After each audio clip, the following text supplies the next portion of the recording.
Hey there. I am recording this video to give you a hopefully quick rundown on how to write your reflection papers a little more effectively, just to address a lot of the issues that I'm noticing many students are having. So I'm going to share my screen and show you where to go. So if you go to the course homepage and scroll down to the introductory assignments, you should be able to find the weekly reflection assignment description. And then there is a PowerPoint and a PDF there that you can open depending on what you have available and is accessible on your computer. I'm going to use the PowerPoint just because I like that the most. And going to go through this. I am going to go through this as quickly as I can. So you do have to write a reflection paper every single week, and it's important that you use Microsoft Office, although that appears to be a problem this semester. So if you're having trouble with that, another option is PDF. So I believe I've opened up the assignments to accept PDFs as well. There are basic requirements for the papers. So they are supposed to be 250 to 300 words. That's without the header, the in-text citations, or the reference list. And most importantly, they need to be in APA style. That seems to be the thing that most people are struggling with. So I want to focus on that first. Um, so I'm going to scroll down to the second part of this slideshow, which has to do with in-text citations and the formatting of your paper. Um, although what I will tell you while I'm scrolling past this is that it's really important that you demonstrate understanding whenever you're writing your papers. You don't want to focus on anything that's kind of like an extraneous or not important part of the chapter, and you should make sure that it's like key concepts and that you unpack them or demonstrate that you understand them. These papers are supposed to help you better understand the concepts. They're not supposed to just be fluff or like a get it done type of an assignment. It's an exercise in explaining things to me and showing me you understand them and you're relating them to your own personal life or your own personal experience, other things that you know, things like that. So I'm going to scroll down to the APA style and text citations. So most importantly, APA and text citations are going to look like one of these. And it really depends on how many authors there are. So if there's just one author, then you just put the author's last name and then the year of publication. If there's two authors, then you put both authors and you put an and in the middle with an and sign, and then the year of publication. If there are three or more authors, then it's the first author's last name and then ET space AL period comma and the year of publication. Please, oh please don't include initials. I don't, you don't need to do that. And it's just kind of like a pet peeve at this point because I've spent so much time correcting this error. So you do not need initials in your in-text citations. Um, so you can see that that's the case here as well. The authors of the first chapter or module or article is what some of you guys are calling it. Really, I'm calling them chapters because this is a book that we're using. It's an online textbook for the class. The NOVA project calls them modules, but each different chapter or module is written by a different author or authors. So just because Baker and Sperry were the first authors for the first chapter does not mean that that's what's going to be the authors for the other ones. In fact, I don't think any of the other ones are written by them. Each one has different authors or one author in some cases. So it's important to think about where you're going to include your in-text citations. And basically, in-text citations are to show that the information that you've included in your paper comes from a particular source. Since I'm asking you to summarize some information from the chapter, I'm offering that as an option for you to summarize the information first in like a block, and then include your in-text citation, and then include your reflection. So this blocked method is the first method that I have as an example here. And what you can see here that you really want to pay attention to is that this whole first part, these first three paragraphs, are all from the same source. And I just included that in-text citation there at the bottom so that it communicates to me, the author, that all of those paragraphs are from the same place. And it's the Baker and Sperry History of Psychology chapter from the NOVA project. And then after that, I have reflection, which is my own personal thoughts about the content that I just summarized. So you'll also notice that there's about equal space that's dedicated to each of these sections. So the summary space has about the same amount of space that's dedicated to it as the reflection space. So you don't want it to be really lopsided. There shouldn't be a lot of reflection and no summary, and there also shouldn't be just a lot of summary and no reflection. It should be about equal.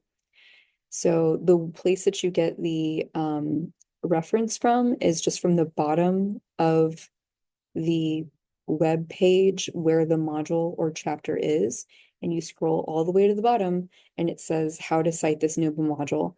You can copy it and paste it, but then you need to adjust the formatting, and that's also described in this slideshow.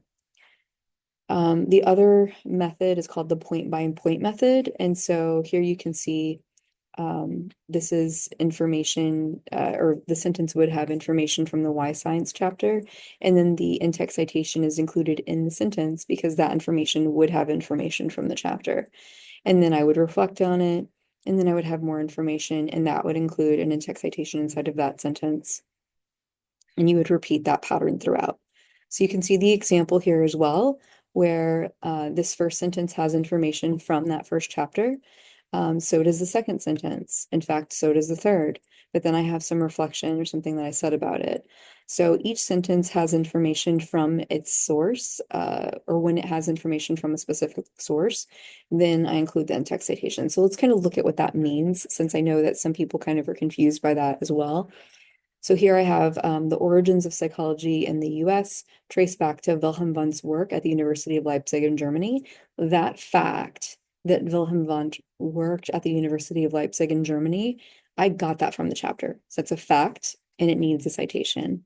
Next up, I have that E.B. Titchener was a student of Wundt and that he studied the mind through introspection, a method where individuals described sensations in response to stimuli. And then I have that structuralism was introduced by Titchener to America. That's another fact. So these are all facts, and I have to include in-text citations for them. After that, though, I have a sentence that doesn't have it. So this method seems limited as it overlooks how mental processes work, much like physiology explains the function of physical parts. So that's me introducing my own ideas about what I think about that, and that does not require an in-text citation. Then I mentioned another fact that in 1892, the APA was founded, but Titchener didn't like it, so he formed his own Society of Experimental Psychologists to align with like-minded colleagues. And that particular sentence inside of the Baker and Sperry chapter was referenced as coming from Goodwin, 1985. So I'm including this as a secondary source. So it's Goodwin, 1985, as cited in Baker and Sperry, 2025. You'll notice that I don't have Goodwin in my references because I didn't read Goodwin. I'm just reading Baker and Sperry. So I just include Baker and Sperry in my reference, but I include Goodwin as a secondary source inside of the in-text citation. So anyhow, then I talk about this on my own for a second with my own writing, not talking. This period must have been thrilling as new ideas and methods emerged and barriers for underrepresented groups began to shift. So this is my own reflection on it. And then after that, I include some more facts about a person and that she was the first person in psychology to get a PhD. And that's a fact as well. So I would want to include my in-text citation there. Here at the bottom, I'm just going to show some more of my reflection. So this debate reminds me of neuroscience, which combined structure and function for deeper understanding. It's inspiring to see how early psychology explored uncharted territory, pushing boundaries to study the mind in new ways. The excitement of this era must have come from not just creating knowledge, but also redefining what it meant to study and understand human thought and behavior. That's all reflection. It's just my own personal opinions, but they're informed based on what I've been reading. And it's not including facts. So because there are no facts, I'm not including in text citation. So this point-by-point method is another option that you can use if you want to challenge yourself. It is a little harder, but you need to pick one. So you need to either do the blocked method or you do the point-by-point method, but don't do a blend of the two.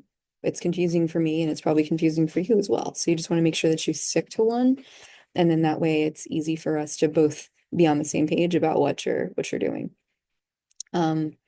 And then also just to kind of talk about another common mistake I see some students making, they will copy and paste information from the chapter and then try to reword it.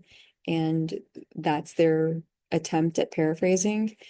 The reason why that's not good is because a lot of times you'll end up with direct language, sometimes entire sentences, and then they think that just by including the in-text citation that makes it not plagiarism, but it is still plagiarism because technically for it not to be plagiarized, you would need quotation marks around the direct quote. But the challenge for these papers is that you don't use direct quotes. You're supposed to paraphrase, which is saying the information in your own words. So that's why it's important to read for understanding or for what the purpose of what the author is writing about, as opposed to just trying to copy the language and reword it. So,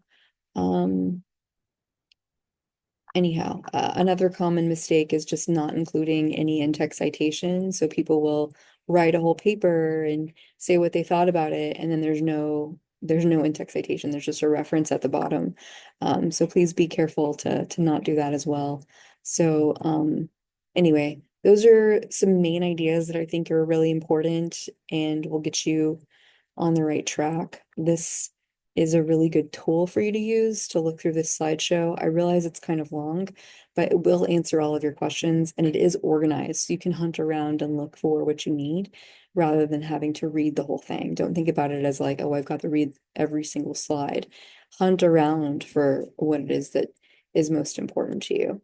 So, so let me stop sharing and so that's the gist of it. I hope this was helpful, and I will post this shortly for you to have a look.